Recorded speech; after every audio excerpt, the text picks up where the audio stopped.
Section Chief Lee's voice remained calm and composed. Stab every portrait you see. I nearly yelped. Yes, sir.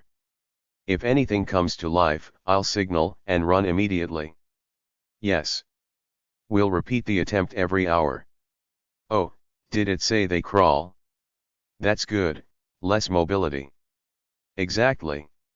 Oh, Ro. I noticed earlier there's a clown with strange eyes over there on the left. Looks just like a movie poster, doesn't it? It resembles the description of a missing civilian. I guess when you go missing here, you end up like that. I couldn't help but look up. In the eerie darkness, there was a portrait of a clown, with a button for one eye, smeared in colorful clown makeup, bearing a forced, toothy grin. It moved. I was sure of it, the pupil of its remaining eye just shifted. Ro, want to try touching that one first? Ah, no. Please, just stop. Yes. Why did I say yes? I can't even go near it. A strong sense of foreboding hit the back of my neck. If I keep matching the tempo of these lunatics, I won't survive here. So, Ro will start with the upper left portrait.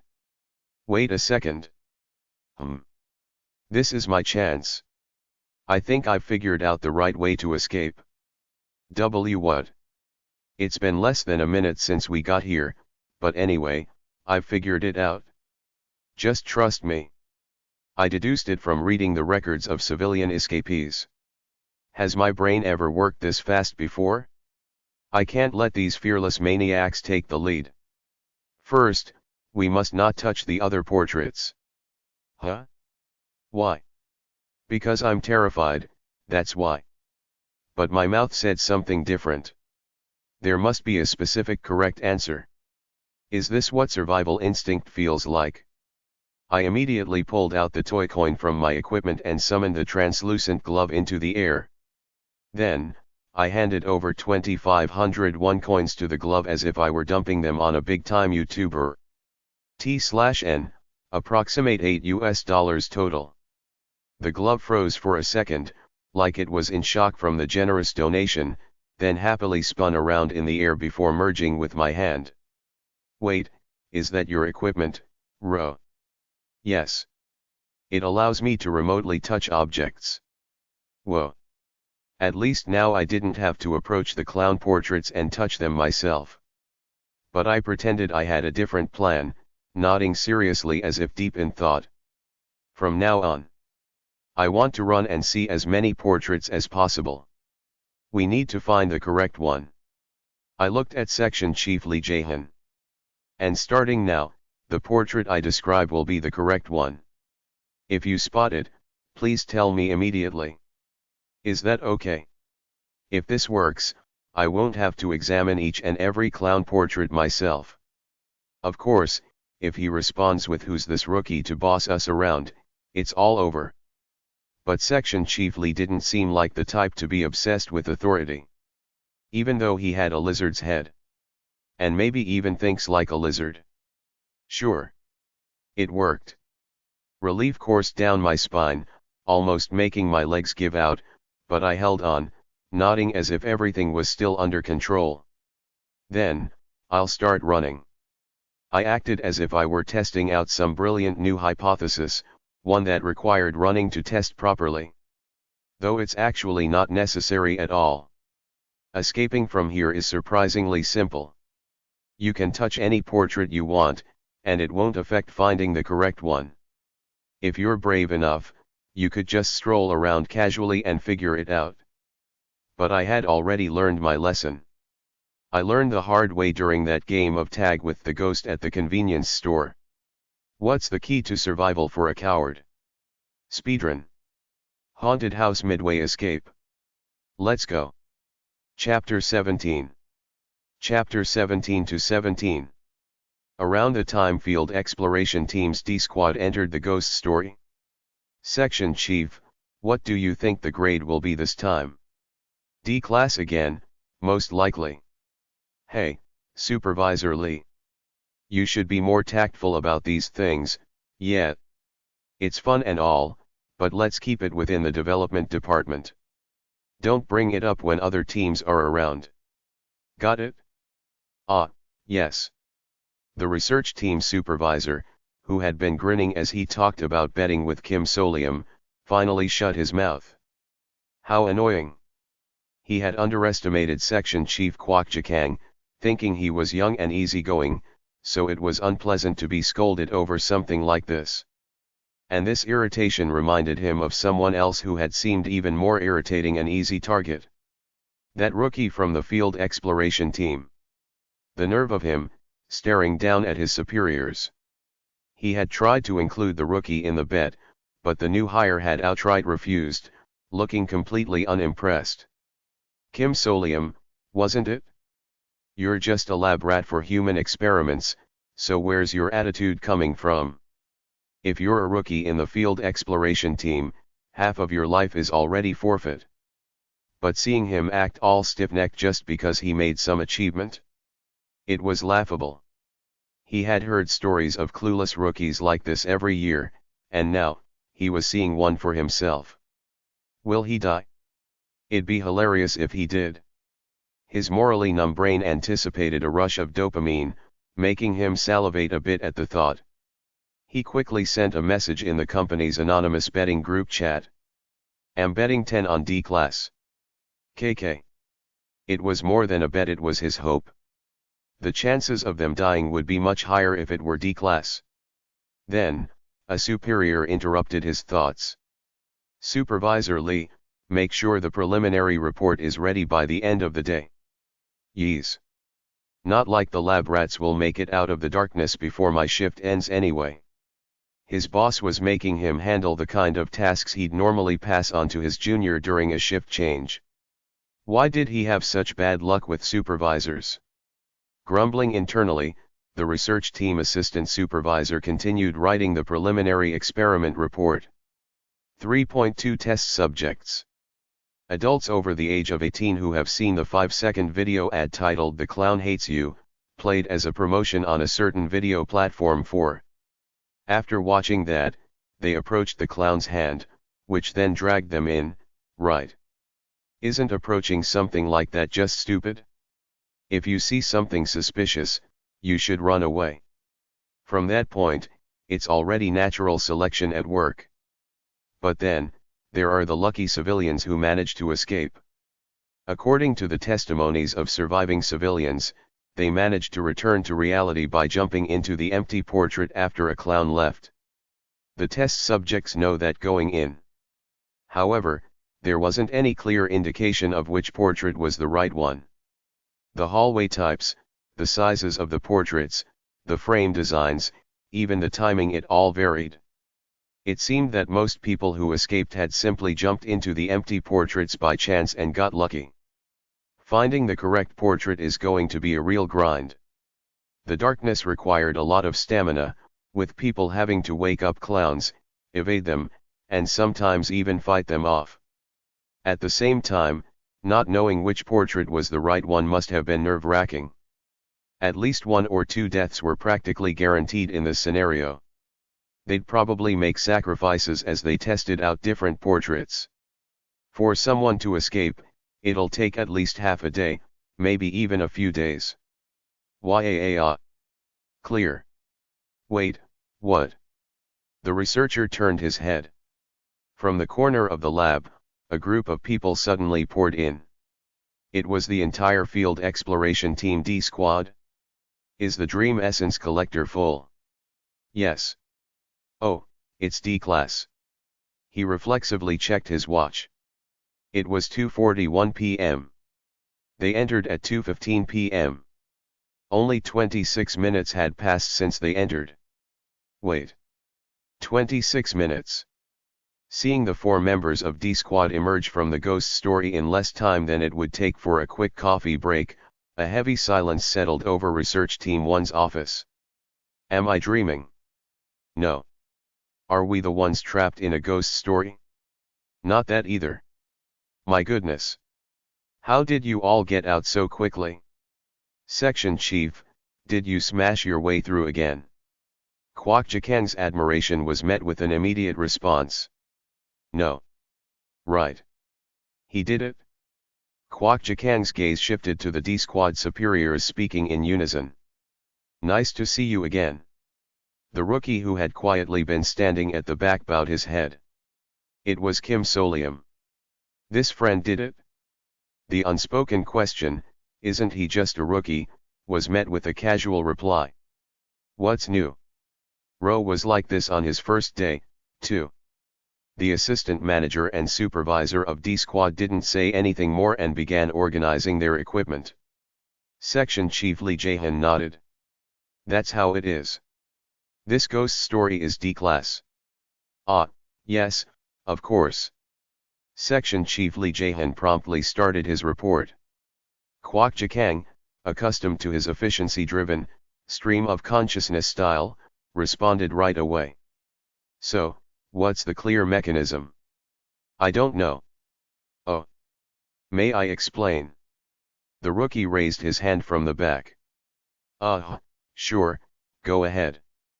First, to enter this darkness, you must have seen the pre-entry ad, The Clown Hates You, right? That's correct. But, the clown is not actually a clown. Clowns wear colorful makeup, smile cheerfully, and perform tricks. They're a type of traditional entertainer. But this clown wears monochromatic makeup and has a frowning face. There's a clear distinction. A faint smile flickered on Kim Solium's pale face before disappearing. And since the ad says, The Clown Hates You, I assumed it wouldn't chase us. After all, entertainers don't chase people they dislike. So I looked for the portrait with monochromatic makeup and only red lips, and I avoided all the other portraits. To be cautious, I kept a safe distance of 3 meters and remotely touched the portrait. He considered all that while clearing a ghost story in just half an hour. And based on the outcome, the clown didn't come out of the portrait. Instead, it quietly disappeared from the painting. This rookie had identified the correct solution. While previous civilians had been chased by clowns falling out of various portraits, D-Squad, interacting only with one from a safe distance, had figured out the situation perfectly. The researcher felt chills running down his spine. The rookie even factored in other variables. There was a record stating that shining light on the portraits would cause all the clowns to jump out, so we didn't use any light sources. Huh? Then how did you manage to identify the portraits from 3 meters away in such darkness? Oh. Kim Solium blinked. The section chief could see them just fine. Ah. Kwok Jikang tried not to turn and look at D-Squad section chief, who seemed like the embodiment of strength in human form. From now on, I believe future entrants should bring night vision goggles, and they should have no problems. Ah, I see, that makes sense. That concludes my report. Another heavy silence followed. Kwok Jikang muttered quietly to himself. He figured all this out just from reviewing the pre-entry information. Yes. The rookie added, as if he'd just realized something. Maybe none of the people who entered before were familiar with American pop culture. Could it really be explained that simply? Solium SSI, did you study abroad or something? No, I didn't. Kim Solium answered immediately. I just happen to know a lot of random stuff. The researchers witnessed the rare side of Kwok Jikang, usually a smooth talker, at a loss for words. Oh, I've also written a temporary manual based on this theory. Supervisor Park Minzong was kind enough to lend me a notebook. Oh, I didn't do anything, Ro, you did it all. As Park's words echoed in the background, the researchers watched as Kwok Jikang received the notebook from him. They craned their necks to peek inside. Sure enough, the hypothesis Kim Solium had explained earlier was neatly organized in the notebook. Kwok Jikang quickly skimmed through it, then closed it with a smile. Interesting. Let's test it? Yes. Thus, the prototype manual was completed, all thanks to a single person, a rookie, no less. The researcher who had made the bet earlier briefly wondered if he was dreaming. Even if Solium had known about clowns by chance, how could someone come up with a theory and escape in just 30 minutes, even in a life-threatening situation? No. Does that even make sense? Could he be some kind of monster pretending to be human? But then again, there's no way something like that would get hired by the field exploration team. And besides, the Dream Essence Collector only reacts to humans, right? Squad leader, the research team wants that piece you brought back from the darkness. All right. Meanwhile, Section Chief Lee Jahan handed over a piece of cloth he had been holding. What is that? Oh, Squad leader Lee grabbed it when the portrait clown tried to escape. It was a torn piece of fabric from when Squad leader Lee had sprinted 3 meters to grab the clown by the collar, preventing its escape. Are they birds of a feather? Were the two somehow related? Now that he thought about it, they did resemble each other a bit. Both had a slick, sharp appearance. The researcher nearly let his imagination run wild with absurd thoughts. And, back to the rookie who had caused such shock and alarm. I'm alive. His heart was still racing from acting impulsively, not thinking of the consequences. Why did the clown have teeth? Why was it peeling off people's skin? Why was it sucking people into the sewer like balloons? Having witnessed all sorts of terrifying, animated clown portraits, he'd probably developed a fear of clowns for life. Another reason for insomnia added to the list. What amazed him was how he had managed to bluff his way through the situation, talking his way out of it. Wait, did I really pull it off? Wasn't I acting too suspicious? I hope they don't think I had a cheat sheet and end up dragging me to some secret lab in the basement of Daydream Incorporated. Just as Kim Solium was about to let his anxiety take over, Kwok Jakang, who had quietly been holding the notebook, finally spoke. New hire Kim Solium. Haven't you gotten your business card printed yet? Kim Solium, snapping back to reality, responded promptly. No, new hires don't receive business cards yet. Oh, don't play dumb. You know what I mean. Suddenly, something came to mind. The business card the host had handed him at the welcome party. If needed. 010-0153-24865. The research team 1 section chief smirked. If you want to earn points faster, contact that number. I have a feeling you'll be calling soon. It sounded like a tempting offer. However. No, thank you. Kim Solium responded without hesitation. If that's your decision. Kwok Jakang shrugged and let it go lightly. Is there any particular reason not to? Haha. The reason was simple. More terrifying events? No, thank you. His heart, still shaken by the recent ordeal, couldn't take it. Kim Solium had already decided to settle for the current triple points event and leave it at that. Chapter 18. Chapter 18-18. I'll be honest. Now, it's been a month since I joined. Surprisingly, working at a ghost story corporation, it's actually bearable. Wow, crazy, another clear in 30 minutes.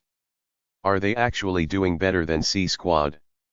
Hearing lines that sound like they belong in some YouTube web drama, spoken in real life, is surreal. Hey, enjoy it? All of this is your achievement. It was lunchtime.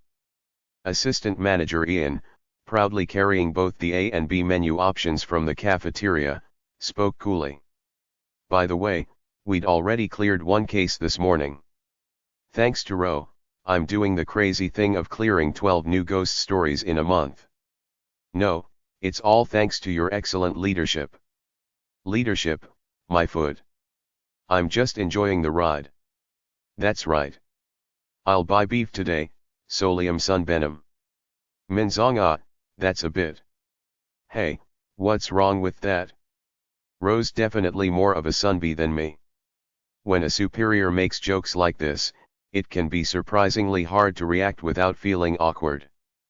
But, whether it was a joke or genuine, Supervisor Park didn't wait for my reaction. Instead, he showed off his excitement, proudly displaying a screenshot of his monthly point accumulation. Already 5,000 points. Yeah. Supervisor Park Minzong / accumulated points, 5,200p.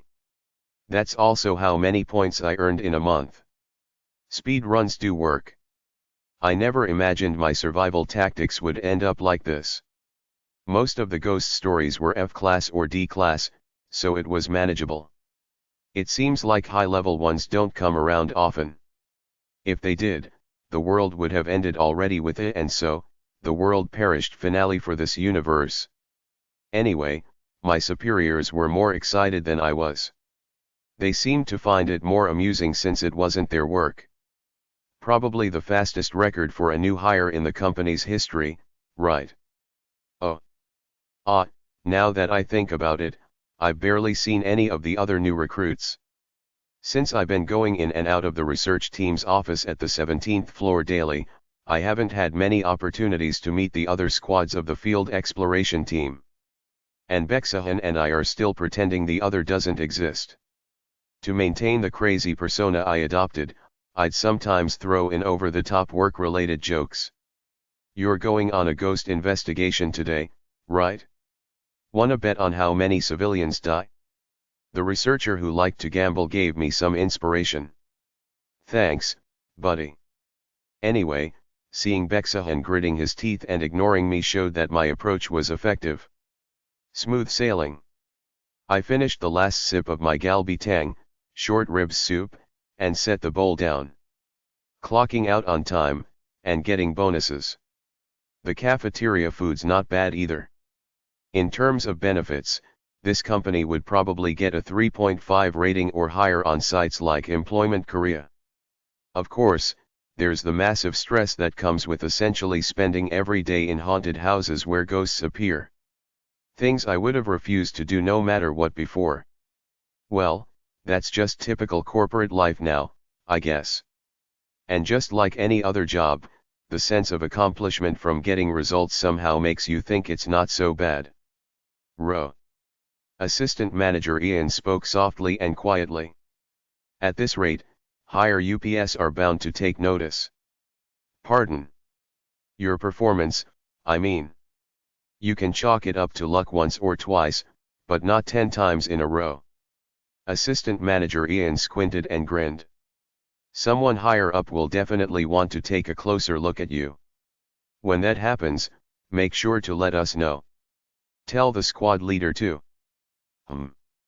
If this were a normal company, I'd be worrying about credit being stolen and might have considered keeping quiet. But here? This is the world of horror stories, and my superiors had already experienced me saving their lives before. I nodded obediently. Yes, I will.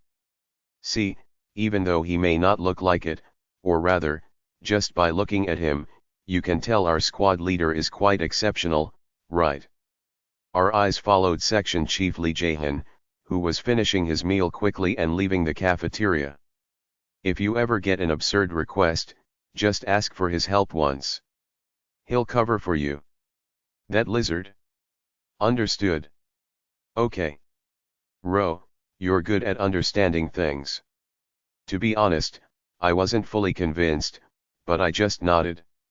That's something I'll have to keep secret for the future. Anyway. So, they might start talking about me in the higher UPS, huh?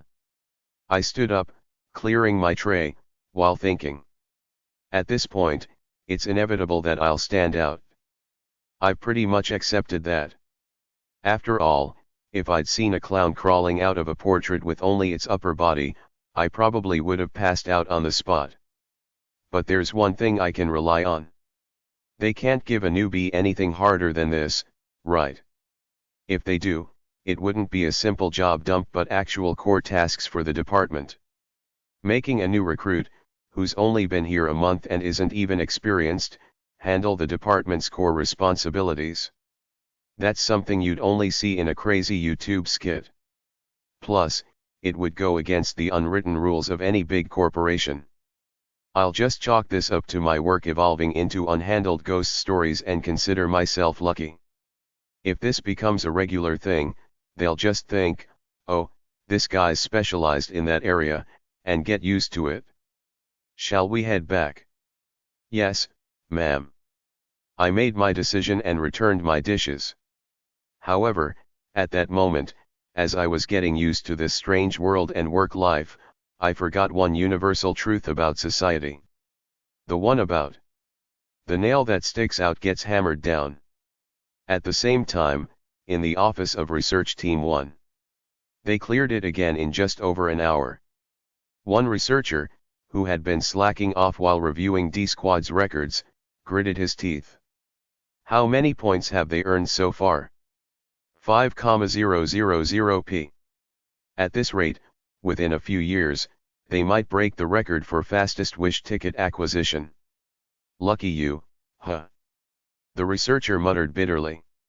Some of us are stuck in the lab, facing all sorts of horrors, and we can barely scrape together 500 points a month without hazard pay. Meanwhile, a newbie racks up 50,000 points in a month. Hey, cut it out. The researcher clammed up. The fact that he couldn't even complain about the situation made him even more frustrated inside. Something wasn't right. Some people get lucky and pick the best equipment, making points easily. Meanwhile, others don't even have access to those kinds of points or privileges, not even in their wildest dreams. The field exploration team should be below research positions. We're the elite, and we should be treated better. This isn't fair. It was truly unfair. That thought was genuine. Of course, he conveniently forgot that he had often mocked the field exploration team employees, calling them lab rats. Well, sometimes things just fall into place during ghost explorations. That's how it goes. Section Chief Kwok Chikang commented with a smile, throwing a casual remark toward the researcher.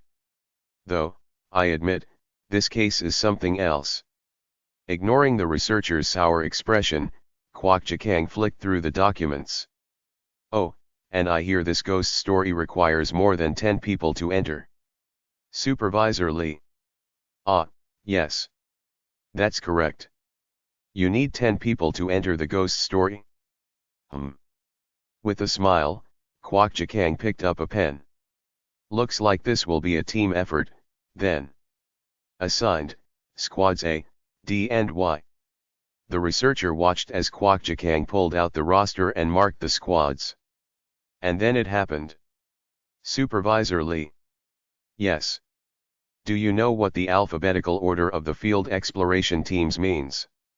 He did not. Since he was just doing his job on autopilot and keeping his head down, there was no way he would be well versed in the organizational structure of other departments. Kwok Chikang laughed and casually tapped the documents. It was a strange kind of laughter. In a word, it's ranked by performance. You know how schools have honors classes, regular classes, and remedial classes. The researcher suddenly realized something. Then, is D-Squad an honors class? No. A firm denial came back. A to C. Those are the elites. Kwok Chikang tapped his pen on the corresponding teams. The rest are just expendables. Ah. For a brief moment, the researcher felt a little better. But you know, just between us. D-Squad's performance has been so good lately that there's some talk about a big promotion during the next assignment cycle. Haha. As with any corporate gossip, such overly bold statements were usually not reliable rumors. Still, the researcher felt a bit anxious. Is there any bad news? As if on cue, Kwok Chikang mumbled something in a seemingly regretful tone. But man, what bad timing. They're entering together with A Squad. Is it bad to go in with the elite team? Well, of course. You know why, right? Kwok Chikang stroked his chin. There are times when a sacrifice is needed to open an escape route in certain ghost stories. Especially in those that require large teams. Kwok Chikang shrugged. This exploration is going to give us plenty to talk about. A few days later. Just like the past month, D Squad received a call and headed up to the 17th floor. There, they were met with an unexpected sight. Hello. There were other visitors in Research Team 1's office. People wearing various masks. Are they from another squad in the field exploration team? I quickly counted the heads. There were about 7 of them. Among them was someone I recognized. Can it bring the dead back to life? It was the same new hire who had asked about the wish ticket at the orientation. That one wearing a bison mask was quietly standing with his head bowed, leaning against a desk. There was a slightly gloomy aura around him. His hair was long, especially for a man, to the point where you might expect the company to give him a hard time about it. Of course, it didn't seem like anyone in this room cared about such things. Oh. This. Ahem. As D Squad seniors reacted to the people filling the office space, with some mixture of admiration and sighs. Oh, D Squad is finally here. Come in, let's start the briefing. Kwok Chakang appeared and began leading everyone into the attached meeting room. As we walked, I overheard Assistant Manager Ian asking a question. Are we going in together with the other teams? That's right, that's right. Assistant Manager Ian glanced around, then quietly walked over to me and whispered low enough that others couldn't hear. See those employees with the gold-marked masks? Yes. That's the A Squad. I knew. They're the elite team. In Daydream Incorporated, the company could only function if someone cleared the ghost stories and extracted the resources. To avoid a plot hole where the company collapses, there has to be a group of people inhumanly good at their job. That's why A Squad was known for having so many notable figures in the... I gave a small nod. A Squad consisted of 3 people wearing a butterfly, praying mantis, and teal duck mask. Then, the person wearing the teal duck mask from A Squad spoke up. It was the voice of an energetic, older woman. Oh, so you're that famous employee Kim Solium. Yes. It's a pleasure to meet you.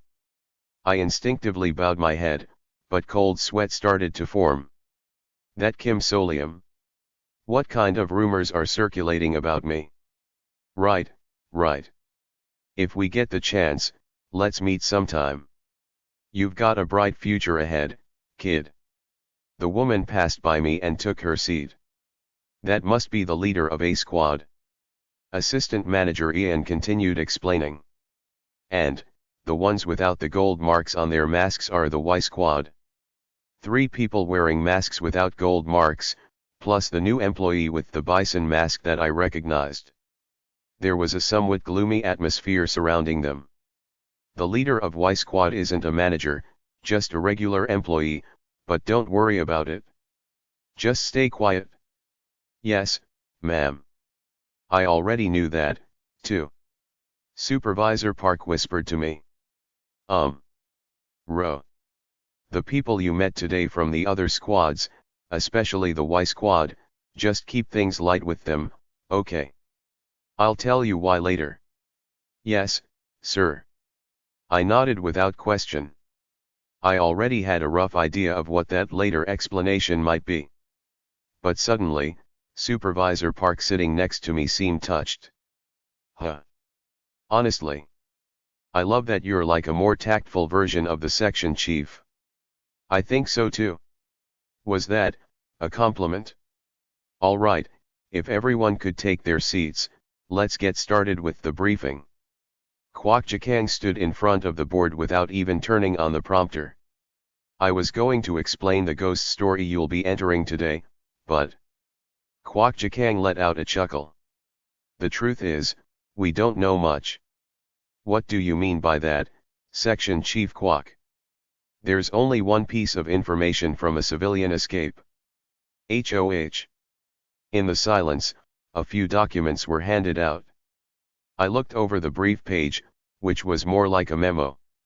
While playing a board game during a club retreat at Hanmi Yum Jaetuk Pension in Gangwon-do, All 12 university students went missing. The board game in question is presumed to be a creation of Cheerful Research Institute * under the trademark Cheerful Theme Park. Joyful Fantasyland Adventure. The survivors stated that the board game was already placed inside the pension. The pension owner denies this. Result: after 17 hours, some members returned. They testified to living inside a theme park within the board game. Various symptoms such as delusions, PTSD, and mild to severe neuroses were reported. Survivors: 4. Missing: 1. Deceased: 7. The next page contained brief statements from each survivor about their time in the board game theme park. The descriptions were fragmented, likely due to their severe psychological trauma. But even that was enough for me to recognize it. I swallowed hard. It's about time for this one. It finally arrived. A ghost story requiring a large group to participate. The player limit for this board game must exceed 10 people. That's why the group size is so large. Yes, we tried to recreate the conditions as closely as possible. Kwok Jakang winked. But, despite the harsh circumstances, my team has figured out the best way to enter. You just brought the board game, didn't you? Haha. Don't be so harsh, Assistant Manager Jin. We even got the game rules. The A Squad employee in the butterfly mask didn't respond, but Kwok Jakang didn't mind as he placed the board game on the table. Here it is. Cheerful Theme Park. Joyful Fantasyland Adventure. Be the first team to ride all 3 fantasy attractions with your teammates and win spectacular prizes. The front of the nearly brand new box was adorned with a colorful depiction of Fantasyland. When the box was opened, it revealed a map of the theme park divided into zones and brightly colored coins. Now, let's split into teams and start the board game. He says it so cheerfully, urging us to enter a ghost story where more than half the people died. Should we just form teams based on our squads? Oh, actually, you'll draw game pieces from these capsules, and your team will be based on the color you draw. Kwok Jakang pulled out a small capsule from one side of the box and showed it to everyone. If you shake it, the piece will drop from this hole. It's random, then. With size, people began shaking the capsules and drawing game pieces one by one. Blue, yellow, red, As expected, this kind of thing usually goes in order of seniority, so my turn was almost last. The piece I drew was Employee Kim, you've got red. Of course, I got the red piece. In the world of ghost stories, red isn't exactly a lucky color, and I wasn't feeling great about it. Well, the color doesn't really matter in this ghost story. Even if people draw the same color, different things happen, after all. I swallowed hard, feeling nervous. Anyway. Are we entering now? Once the game board is set up, we'll begin the entry. However, even after squad leader Lee Jae-han unfolded the game board, nothing happened. A sudden thought crossed my mind, and I counted the number of people. 4 with yellow, 4 with blue. And those who drew red, like me. Assistant Manager Jin from A Squad, the new employee from Y Squad that I recognized, and me. 3 people in total. The red team doesn't have enough players. We're missing one person, Lee Jae-han said, turning his vertical pupils toward Kwok Jakang. It seems we can't enter with just 11 people. We need all 12 to try again. Oh, that. Kwok Jakang casually responded and tossed the capsule containing the game pieces. Supervisor Lee, catch. He threw it to the gambling-addicted researcher standing nearby.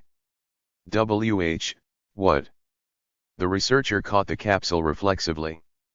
Thud. Inside, the remaining red piece fell out. I drew it?